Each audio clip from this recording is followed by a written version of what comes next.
2 years into the pandemic, it's easy to look back over 2021 with the feeling that not much improved over 2020. Before we get too much further into year 3, here's a look back over the tumultuous 12 months of last year, thanks to Peter Tubbs of our news partner, Market to Market.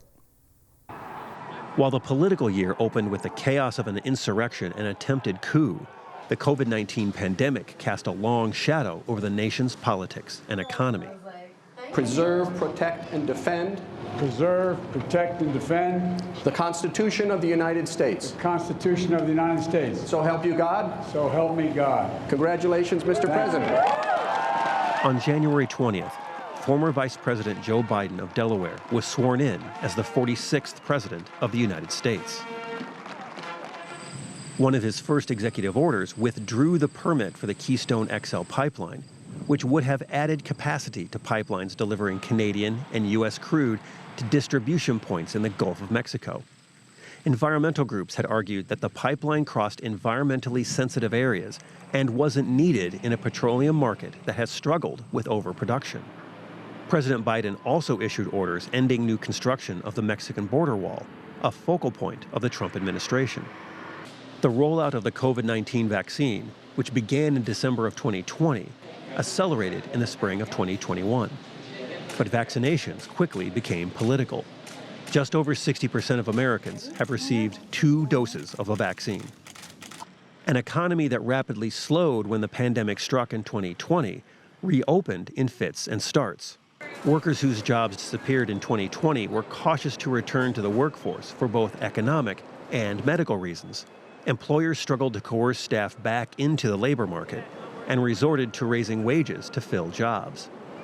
Companies that saw revenues and profits drop in 2020 reported record earnings in 2021 as pent-up demand fueled strong sales.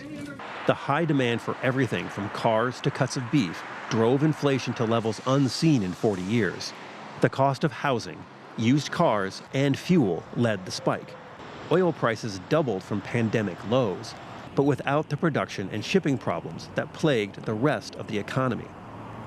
When the Big Four can have all of that captive supply so they do not have to go out and compete for those cattle, then they can push down the prices. Meat packers saw record profits in 2021 as their margins have risen 50% and net profits 300% since the beginning of the pandemic. Tyson saw record profits in 2021 despite shipping fewer pounds of meat compared to 2020. Live cattle prices are up roughly 10% since the beginning of the pandemic. So help me God. Congratulations, Mr. Secretary. Tom Vilsack returned to the USDA as Secretary of Agriculture. Vilsack, who served 8 years under President Obama, targeted the meat industry during his confirmation hearing. I think we need alternative processing opportunities. Why? Not just from the competitive standpoint, but also from a resilience standpoint. We found that when 1 or 2 processing facilities shut down during COVID, that it created havoc in the market. We can't have that. Senator Chuck Grassley of Iowa introduced a bill in May to mandate that beef slaughterhouses purchase half of their animals on the cash market. According to cattle market researchers, slaughterhouses currently purchase less than 30% of their cattle supply on the cash market and are approaching cash purchase rates seen in the poultry and pork markets. This is the 11th time Senator Grassley has proposed this bill during his tenure. In September, the USDA created a $500 million pool to start and expand small meat packers in the U.S. The assumption is that more smaller slaughterhouses would lessen the pricing power of the 4 largest meat processors. The meatpacking industry opposes government involvement in their market. Moving food and goods from the factory to the retailer was also a struggle in 2021.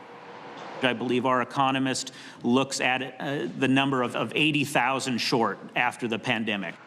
A shortage of truck drivers was often cited as one reason for supply shortages that spiked the cost of goods. Federal trucking rules were loosened during 2020 to facilitate more efficient movement of truck traffic, and the industry hopes those rules can remain more liberal. But while recruiting the next generation of drivers to the industry is a challenge, the shortage cited by the industry is only a 2% gap. A crush of goods trying to enter U.S. ports has been another pinch point in the economy. The complex dance between ships, ports, trucks, and railroads has struggled to keep up with the increased volumes. International shipping companies reported the highest profits in a decade as rates to ship goods from Asia to the rest of the world skyrocketed. The weather was very different across the country. The east and southeast saw above average moisture as 8 tropical storms and hurricanes made landfall. $70 billion of damage made 2021 the 4th most expensive hurricane season on record. The western 2/3 of the country saw below average rainfall. Another winter with under average snowfall left western rivers and reservoirs with low water levels.